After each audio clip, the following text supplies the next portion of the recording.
the second in Radio 4's new series of investigations by Chief Inspector Maigret. The inspector would certainly be joining his wife for their summer holidays if a condemned man hadn't mentioned an unsolved murder. Georges Simenon's Maigret, the Bar on the Seine. Dramatised by Alison Joseph. Starring Nicolas Le Prevost as Chief Inspector Maigret, with Julian Barnes as Georges Simenon and Ron Cook as Sergeant Lucas. Maigret, I never accused you of neglecting your wife. Well, what else would you call it? It was just that you were stuck in Paris that summer, and she was with her sister in Alsace, waiting for you to join her, but the case of the bar on the Seine intervened. She understood. Of course. Madame Maigret always understands. Now, what have I said? Anyway, it was not much of a bar. A rough old lean-to frequented by bargees. The regulars called it the guinguette à deux sous, and you'd never have heard of it if it hadn't been for a confession by a young villain on the eve of his execution. There you go again. Has to be dramatic for you. There was no confession. I just happened to have a chat with young Lenoir before he... Well, you know. Well, Lenoir, how are you? Oh, I see. There's no need for games, pal. If you've come to see me, it's because It's because I'm going on leave soon, and I... How very kind of you, Inspector. They've turned it down, haven't they? My appeal. I knew they would. So, when is it to be? Tomorrow? Sorry, is that what you were going to say? We've got to know each other, you and I. Yeah, well, it was nice while it lasted. It wasn't just you, was it, Lenoir? You think I'm going to grass up the rest of the gang now, after all these weeks of your heavies trying to get names out of me? Although, I can think of one bloke whose neck would fit that machine of yours better than mine. Aha. That's got you going, hasn't it? I'll give you a clue, shall I, boss? There's a riverside drinking den called the Guinguette à deux sous. Never heard of it? I'm sure you haven't. Not your sort of place at all. But you're interested now, aren't you? OK, then. I'll tell you a little story. It all started when I was a kid, hanging around the neighbourhood like you do with my mate. And one night, we saw this guy come out of a house, kind of manhandling another guy, talking to him like he was drunk. But we knew better. So the bloke pushes the body into a car and drives off. But what he doesn't know is we're following him. He fetches up at the Canal Saint-Martin. Come on, you. Let's get you out. How many more? One splash and the body was gone. Nice, clean job. Pockets full of lead, I reckon. The only thing that spoilt it for our bloke was me and Victor being there. You blackmailed him? Let's just say he kept us in beer for a couple of years. Then one day, we found he'd gone. Clean vanished. Well, we weren't very happy about that. And then after a while, I lost touch with poor old Victor. Don't know what happened to him. Someone said he'd gone into a sanatorium. And the guinguette à deux sous? Oh, you're sharp, you are. Well, blow me, 3 months ago, I ran slap into our friend at the guinguette. And he didn't even recognise me. Can you believe it? You'd at least think they'd let me smoke in here. And you knew the dead man, too? We did, as it happens, but that's enough of me telling you stories. All I'm saying is, it's just luck in this world, isn't it? I know for a fact that one bloke sunk another bloke in the canal and he got off scot-free, whereas me, tomorrow, I'll be putting my neck on that. You better go now, mate. Well, goodbye.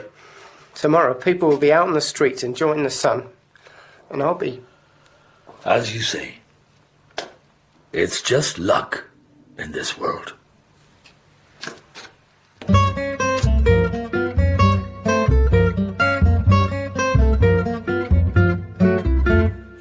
Morning, Chief. Thought you were heading for the country. I am, Luca. But my wife insists I need a new hat. Women, eh? Nothing wrong with the one you've got?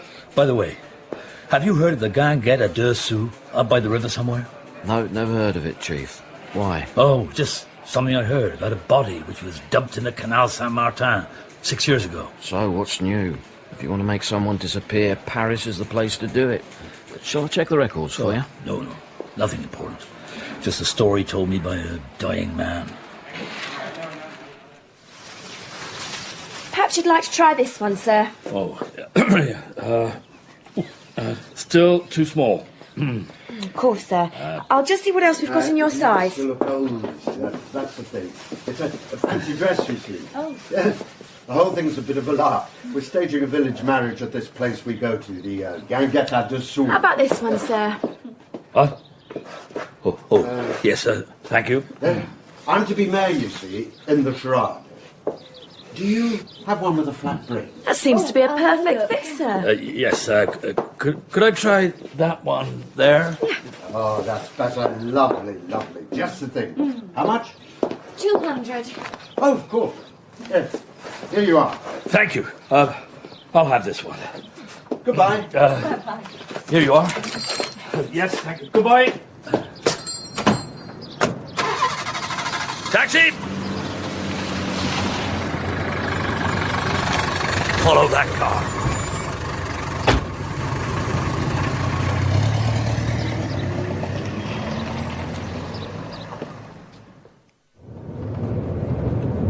They're turning off the road now. Do you know this area? A bit. Used to come here to do a bit of boating. This is Morsang. Pretty place, nice villas. Do you know anywhere around here to stay? There's the Vieux Garçon. How about the Ganguette à Dessous? Never heard of it. Shall I drop you here, sir? They're all getting out. Yes, thank you. How much is that? You don't want to know. Keep the change. Oh, thank you very much, sir.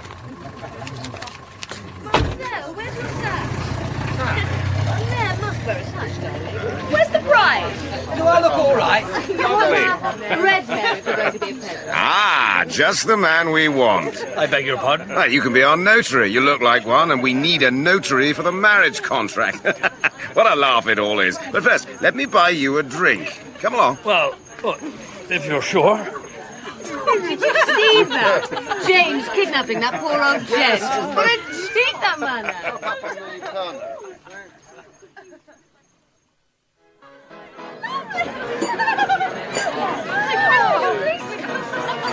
Truly, a Ganguette. Why the Dessous? Someone told me it's because of the coins you have to put in the piano. And the marriage? No, just our little drama. Look at them all. She's a bride? Yes, Maddo. Is she married in real life? Oh, her husband's around somewhere. Quiet little man, Feinstein. There he is, talking to Basso. Oh, yes, the mayor. Yeah, in real life, a coal merchant on the Quai d'Austerlitz. And that's his wife, Madame Basso, over there with their little boy, Piero. Nice kid. Well, I hope Maddo is happy with her make-believe husband. Well, she looks happy enough. Dancing now. Between you and me, she'd rather it was Marcel Basso. Ah. Look at her, completely lovesick. Another Pernod, old chap? No? Oh, well, do excuse me while I fight my way to the bar. I think I'll just go and watch the dancing. As you like.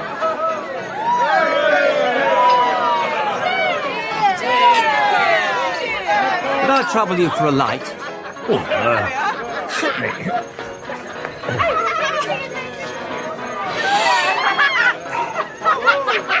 You don't dance either? No. Not like my wife. Look at her. She hasn't stopped all evening. The bride? Indeed, the bride.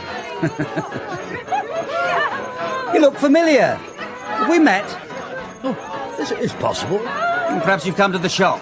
I own a hosier's on the Grand Boulevard. Oh, look at her now. She's had one too many by the way she's clinging to Basso. She loves a game like this. You married? Yes. Fellow sufferer, eh? Oh, look, there's James helping old Grandma to dry the glasses, look. Drinks 10 times what everyone else drinks and still seems to stay sober. I might just go and help her. Ah, there you are. Enjoying yourself? What are they up to now? Some ritual involving Basso and a garter. Have you seen my wife? I didn't realize. There she is. By the trees, look, you can't miss her. And here are the carriages. Time for bed, everyone! Are you at the Vieux Garçon? Yes. Me too. You can share my carriage. I saw what I saw. There's no point you arguing. Good morning. Feinstein. We met last night. Oh, yes, of course. You sleep well? Not really, no. My wife was unwell. Nothing serious, I hope. No, she's right as rain now. Messing about in Basso's boat, look. Charming spot, this. We come every weekend, our little gang. Basso's have that villa across the river there. No doubt we'll go and play bridge there later on. Do you play? Yes, well, a bit. No sign of James, then? Our Englishman. Sad, really. He works in an English bank by the Place Vendôme. Leaves work at 5, and then it's the bars. It was James who found us the Ganguette, actually. Used to be just the bargees from Corbeil who'd come here. We'd stay over at St. Paul. One day we all found him here, and what with the dancing, we've kind of taken it over. Here they come, from Basso's boat. There you are, dear. I couldn't find you at breakfast. Oh. And this is? Oh, this is Monsieur, Maigret. I'm a civil servant. Oh, I'm delighted to meet you. You were there last night, weren't you? Such a jolly time you all had. You simply must join us for bridge at the Basso's villa. Oh, yes, I'm going over in their boat now. Who's for the Ganguette? Oh, James, there you are. I rather fancied an aperitif before bridge. And, Monsieur Maigret? Monsieur Maigret, he can come in the boat with me. Hold on, dear.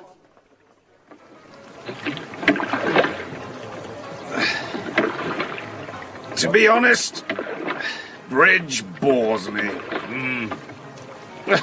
There's no wind. You in a hurry? No. To be honest, the bridge bores me, too. The Bassos and the Feinsteins have raced ahead. He has a motor, you know. They're a good lot, there. Who? All of them. All of us.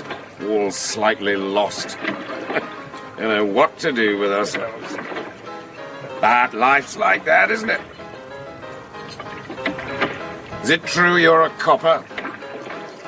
Who told you that? Oh, no one gets away with anything here. Anyway, so what? It's just a job, isn't it? It is a job, yes. I wouldn't say... What on earth? Watch out! Jumping up like that. It came from behind the Ganguette. Can this thing go any faster? It wasn't me. He's holding a pistol. Oh, my God. It wasn't. Where's my wife? Oh, my God. There's a body. It's Feinstein. He's dead.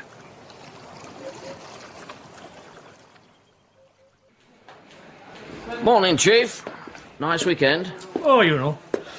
Just a murder and an arrest. And Monsieur Basso. Last night he was being kept under guard at Seine. You killed someone? Well, that's what's so odd. He wouldn't say. Tried to talk to him before he was arrested. And then he escaped. Escaped? These provincial constables. They were taking him to the station. He asked one of them for a light, and then he seized the moment and dashed away into the crowd. So, now what? A terrible waste of time, that's what. We've got officers on all the roads, 2 outside the Basso's home at the Quai d'Austerlitz, and then another 2 at Feinstein's place. And the pistol? Single shot, about a foot's distance. It was Madame Feinstein's revolver, pretty little mother-of-pearl thing. She said it was always loaded, but she had no idea her husband had taken it. Poor woman. A widow now. She doesn't stop crying, but I can't quite tell who for. Oh, if only I'd known. Please, Answer my question. Oh, which question was that? How long had you and Marcel Basso? About 2 months. Best 2 months of my life. How long had you been married? 8 years. Did your husband know of your affair with Basso? Oh, good gracious, no. Supposing he had, might he have been capable of shooting a man? I don't know.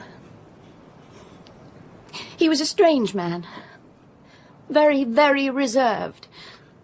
He had money worries. Oh, my husband and his debts. You can't know how boring, how draining it is to live with a man who can't stop talking about money. Can you blame me for turning to Marcel? You've seen him. So full of life, he just lights up any room he walks into. And yet, he appears to have killed your husband. I am certain of his innocence.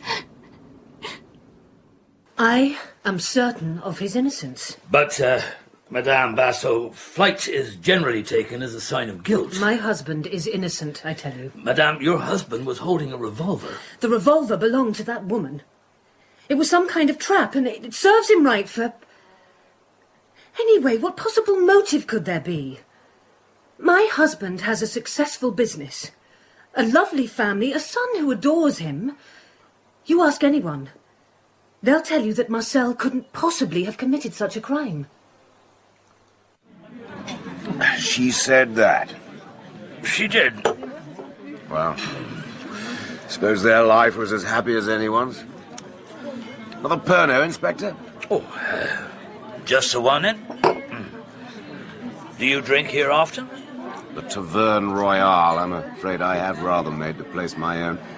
Gaston, 2 more of those when you're ready. So, Basso's still at large, then?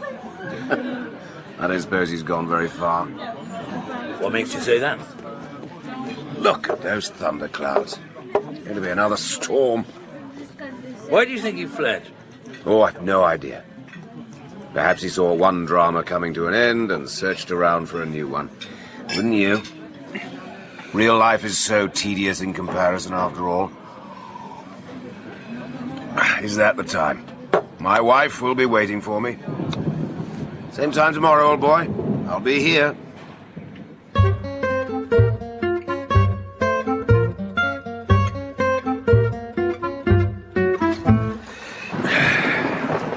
Goodness me, these summer storms. Your wife still away? Yes. I hope to join her in the country soon. Oh, that's the way, eh? Hang on to your freedom as long as you can. No. Really Well, not. that's why I come here. Leave the bank at 5, go home at 8. For 3 hours, I have a place I can call my own. And my glass is empty. Waiter! Madame Feinstein. What about it? Even a mild-mannered man worried to discover... I mean, I don't know very much about that kind of thing, but I would have thought that Feinstein might be driven to... Maddo had a lot of suitors. But you see, Feinstein owed money to them all. Ah. Did she know? I'm sure she had no idea at all.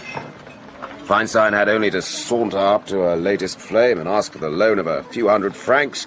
A meaningful look, a little pressure. Wouldn't be so easy to refuse. You seem to speak from experience. Me? Oh, no. Good heavens, no. Will you be joining us at the Ganguette again tomorrow? My wife is rather keen for me to join her. I thought I'd get a night train. Oh. We'll miss you. Be strange enough without Basso. But do you know, if you are coming to Morsan, we could share a taxi. Unless, what with your wife being away. My wife will understand. I see the doctor has a new car. It's his pride and joy. My husband's talked about nothing else since last night. And poor Madame Basso. A prisoner in her own home. She's had a policeman outside all week.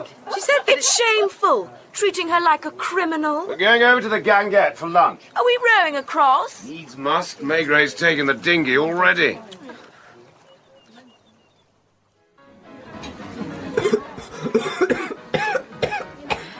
Is there any more bread, Grandma? You should look after that cough. I had a boy myself. Cough fit to bust. He was dead within the year. Big strong fella too, there you are. Yes, sir. A beer, please. Oh dear, the cold ones are out the back. Can you wait a moment? Your papers? Police. Victor Gaillard. There you are. That one's nice and cold. Oh, there's the potatoes to do. Please excuse me. Last address? The municipal sanatorium at Gien. When did you leave? A month ago. And? Listen, mate, you can do me for vagrancy, but I just end up back in the sauna. I've only one lung left. You got a note from Lenoir, didn't you? Who's Lenoir? Don't try to be funny. Lenoir talked. I don't know any Lenoir. He told you you'd find your bloke at the Ganget à Deux. I don't know what you're talking about. I can have you banged up. No, you can't. I'm an invalid. You've still got one lung, Victor, and I'm on your case. I suggest you tell me who he is. Who is? The canal fellow. I don't know what you mean. Besides, Lenoir wouldn't grass anyone up. Oh, another beer, monsieur? What was that? Again. Excuse me, madam. And you can stay just where you are. Me? I'm going nowhere, mate. Well, officer? It wasn't my fault, I swear. What's happened? What was that shot? I fired at his tyres, tried to stop him. Who? The bloke in the posh Citroen. He drove them off. Madame Basso and the little boy. Young, thinning air, English looking. That's the one. He was just there, engine idling, and then suddenly they both dive into the car and he's off. It's too fast for us to do a thing. James, again. We've alerted all the traffic police. The roads are covered. When I think of all that bonhomie at the Taverne Royale. Shall I keep watch on the house? What for? To see it doesn't run away too?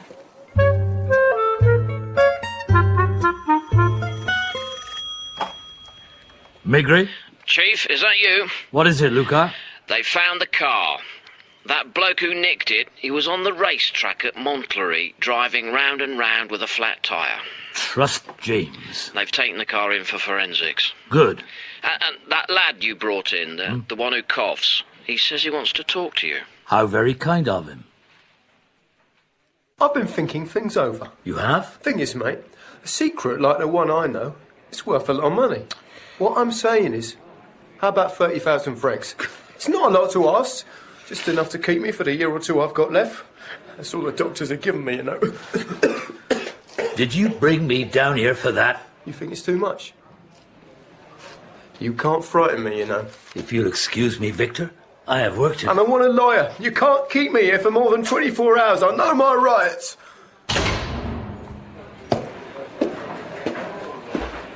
That man in cell 4. Let him go. And tell Luca not to let him out of his sight. Is that clear? As for me, I'm going for a drink at the Taverne Royale.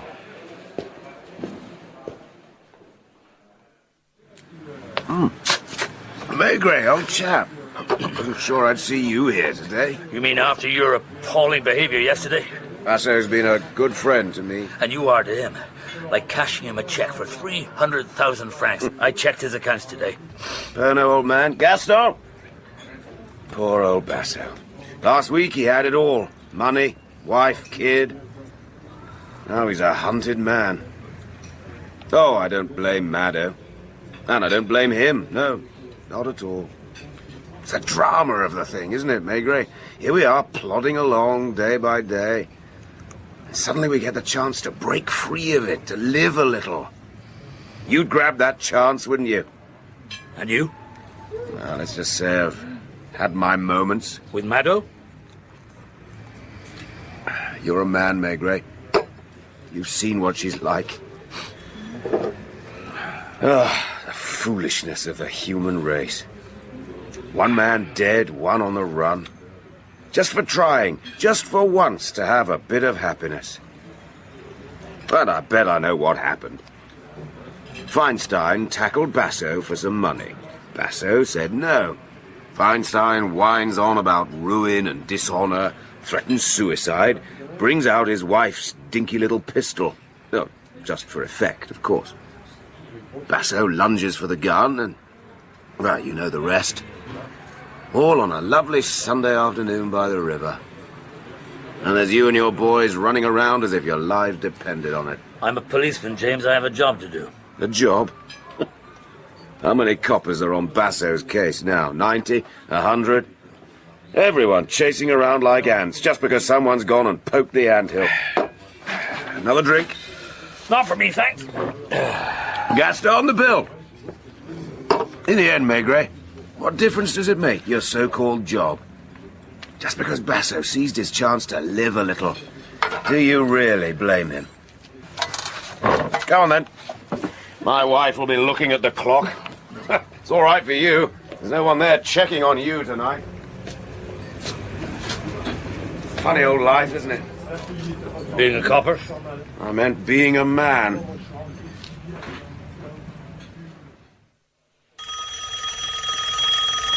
Maigret? Chief, it's me. Yes, Luca. Got something for you. It started with Victor. Where are you? Rue des Blancs-Manteaux. The lad's been here all night, sleeping on a bench. And then this morning, he was strolling to and fro past a particular shop. Which shop? One of their second-hand dealers. So in the end, I went in to have a chat with him. Asked him if he knew Victor. He said he'd never seen him before in his life. I asked him how long he'd been there, and he said 5 years. He and his wife took over the shop from someone he called Old Ulrich, and he said that Ulrich had disappeared. Was this Ulrich in the same line of business? He said he was a moneylender. Oh, very interesting. And where's Victor now? He sauntered past me 10 minutes ago and said he was going to the Salvation Army. Shall I follow him? No. I need you back here. Victor won't go far. Here we are. In the records, disappearance reported March 22nd, 6 years ago. Jacob Ephraim Levi, alias Ulrich, age 62, suspected of habitually infringing the usury laws. And was the body found? There were 6 bodies that year in the canal. Here's the record of the one. Fished out July the 1st. Badly decomposed male, aged between 60 and 65. What did you get from Feinstein's accounts? Well, Chief, Ulrich's name first appears in the accounts about 7 years ago. No? 2,000 francs he lent to Feinstein. 6 months later, the loan is 18,000.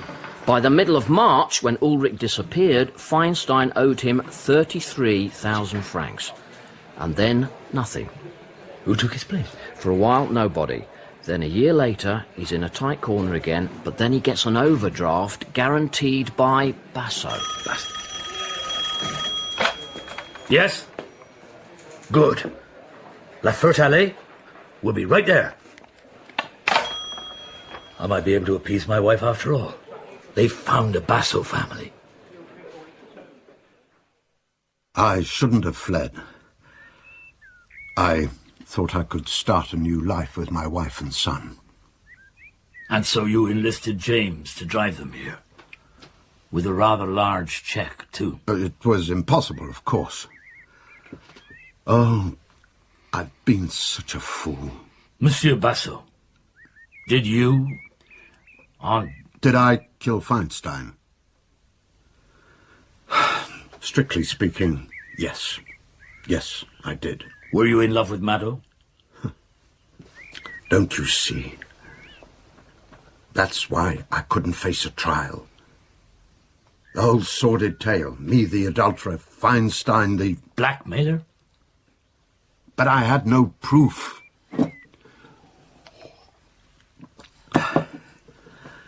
And he was always so polite. So polite. And with that sad little smile of his, he'd come to me for money.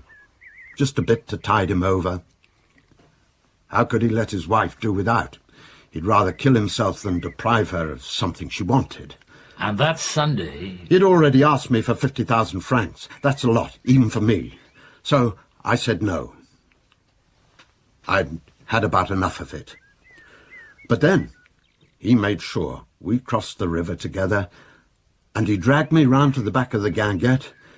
Then he took that little revolver out of his pocket and held it to his own head. "This is what you condemn me to," he said. Oh, that whine. I can still hear it. "All I ask is that you take care of Mado." So I sprang forward to put a stop to it all. But he had no intention of doing it. Well, of course not. God, I was a fool. Just as I've been with Mado. Just as I've been with everything. My poor, dear wife. And then the gun went off? I grabbed it. He tried to snatch it back. The next thing I knew, it had gone off and Feinstein had fallen to the ground like a bag of sand. And then I thought, who's going to believe me? A man who's killed his mistress's husband. A man who tries to talk of blackmail when there's no proof. James has been a real friend. Yes. Good old James. It's not as if I meant to kill him. You do believe me, don't you? Oh, yes, I believe you. Just one more question. I was wondering whether Feinstein had something else to blackmail you with, apart from his wife. What I mean is, I want to know who, some 6 years ago, killed a certain Ulrich of the Rue des Blancs-Manteaux and threw the body into the Canal Saint-Martin. My God. Oh, my God.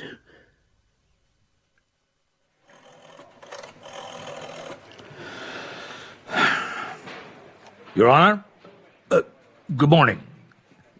I just thought I'd let you know the Feinstein case is all sewn up. Yes, poor old Basso is in custody, here with us. Yes? We should get manslaughter at worst. Yes, I'm off to the country on the night train. Just got to tidy up a few loose ends. Of course, Your Honor. I'll give you my report this evening before I go. Goodbye.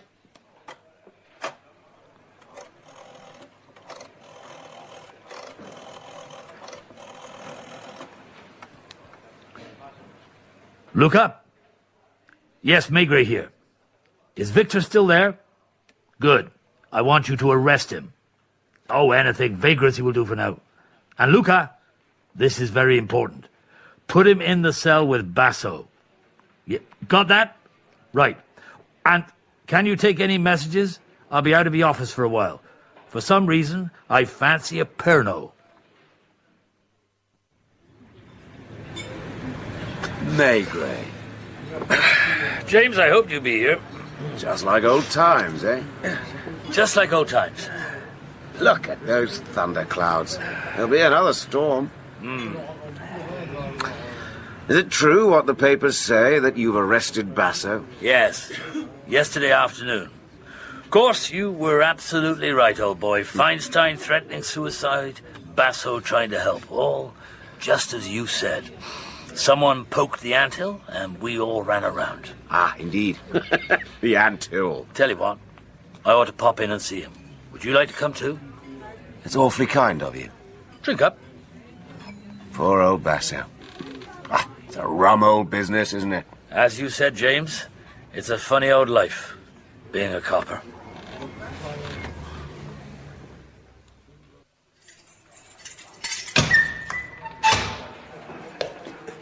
Gentlemen, well, don't stand up, Basso. James, it's good to see you. I've a right to see a lawyer, you know. You can't keep me here like a... Shut up, Victor. Try not to cough. Got something to say which may take a little time. Right, move up on the bed so these gentlemen can sit down too. Good. Now, if you're all sitting comfortably,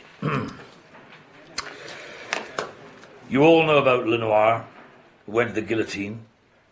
Before his execution, he told me how someone had tipped a body into the Canal Saint-Martin, and how there were two witnesses, two crooks, whose names were Lenoir and Victor Gaillard. Being the sort they were, they decided to squeeze him periodically, until one day their victim moved away and they lost him. That's all as far as the crime's concerned, except that the body was that of a Jewish moneylender called Ulrich. Now, 6 years later, quite by chance, Lenoir came across the murderer, but he had no opportunity to renew his business dealings because another of his crimes sent him to the guillotine. But he managed to send word to Victor, who turned up at the Guinguette à Deux Sous, which brings us to the second act. Now, Maigret. Please don't interrupt, either of you. On the Sunday of Feinstein's death, Ulrich's murderer was at the Guinguette. It might have been you, Basso, or you, James, or Feinstein himself, or even one of the others. Someone was there who was recognized by Victor. And Victor's the only one who can tell us who it was. Quiet, you! You see, Victor, who is a rascal and a thief, has no intention of giving anything away for nothing. His price is 30,000, although he'd consider 25. I never said Hey, no. will you be quiet? We police aren't in the habit of paying out that kind of money. Feinstein is dead. If he killed Ulrich, that closes the case. But did he? Will you excuse me a moment? I've got to go make a phone call. Won't be long.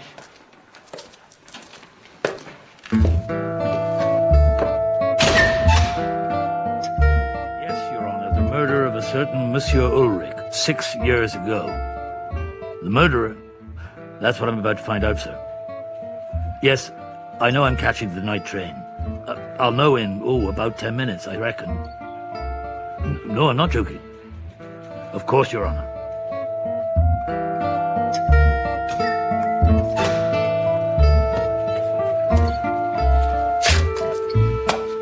Well, gentlemen, It's all over.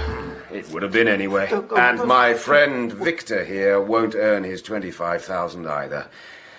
It was I who killed old Ulrich. Hey, Officer, take this young man away and shut him up anywhere you like until I've finished here. Don't forget who put you on Ulrich's track. Without me, where would you be? 5,000? James wouldn't let me. You see, the 30,000. I would have paid him. So you knew Basso? All the time. It was Basso who gave me the money to keep them quiet, so, of course, he had to know everything. You managed for 6 years. You could manage for 60. Just for 30,000. But it's not that, Marcel. You can't understand. May I have a cigarette?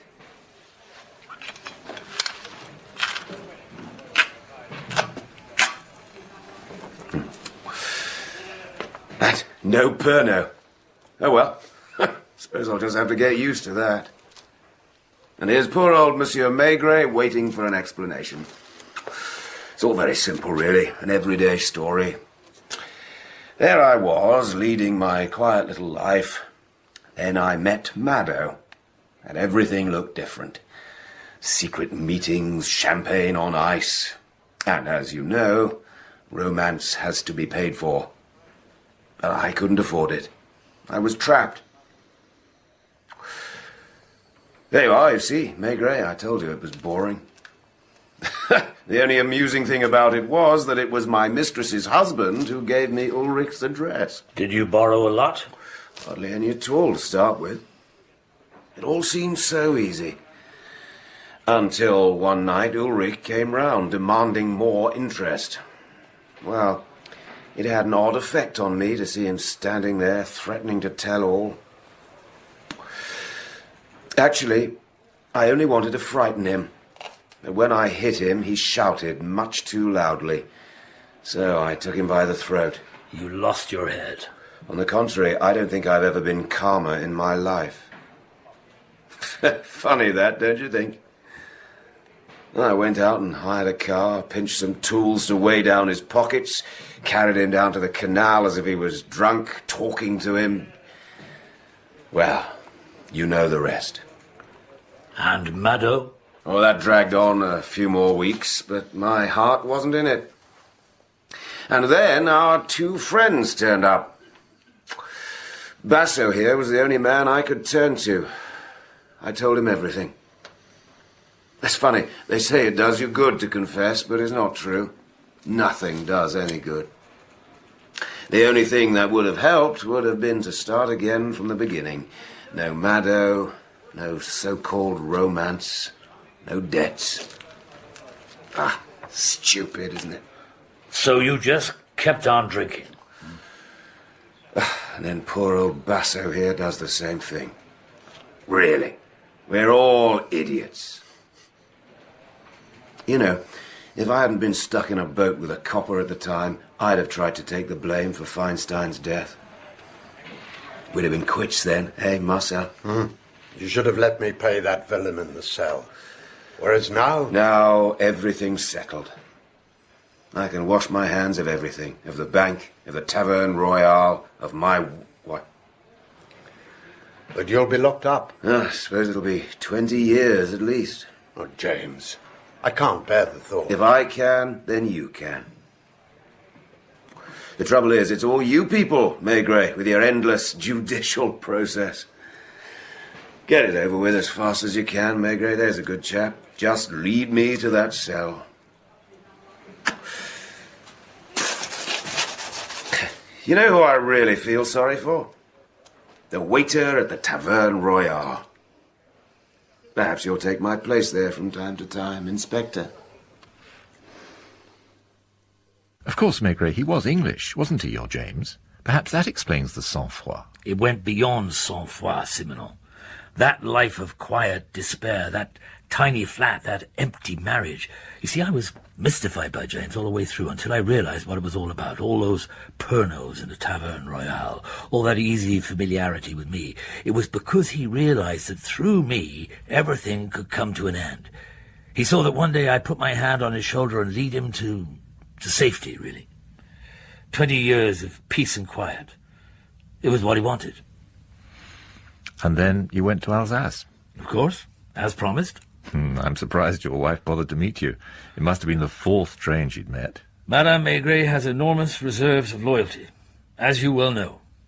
She puts up with your portrayal of her, for a start. She's delighted with my portrayal of her. She's a wonderful woman. Of course she is. But it's the way you distort the truth. Me? Yes. How do I distort the truth? Well, for example, when you described our sideboard, you said it was a bottle of sloe gin brought from Alsace by my wife's sister, when, of course, it's not sloe gin at all. It's raspberry brandy. I'm sure I put raspberry brandy. No, you put sloe gin. Madame Maigret pointed it out to me. You ought to be more careful, Simenon. These things matter when you come from Alsace.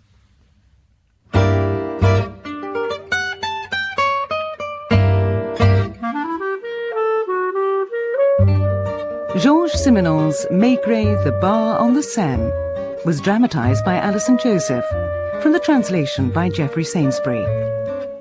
Nicholas Le Prevost was Maigret and Julian Barnes Simenon.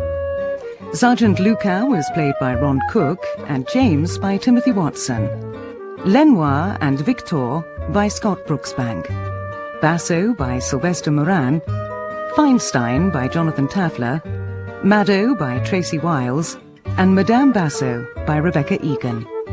Emma Williams, Laura Doddington, Richard Firth and Martin Hyder played other roles. The music was by Lucinda Mason-Brown. The director was Ned Shire.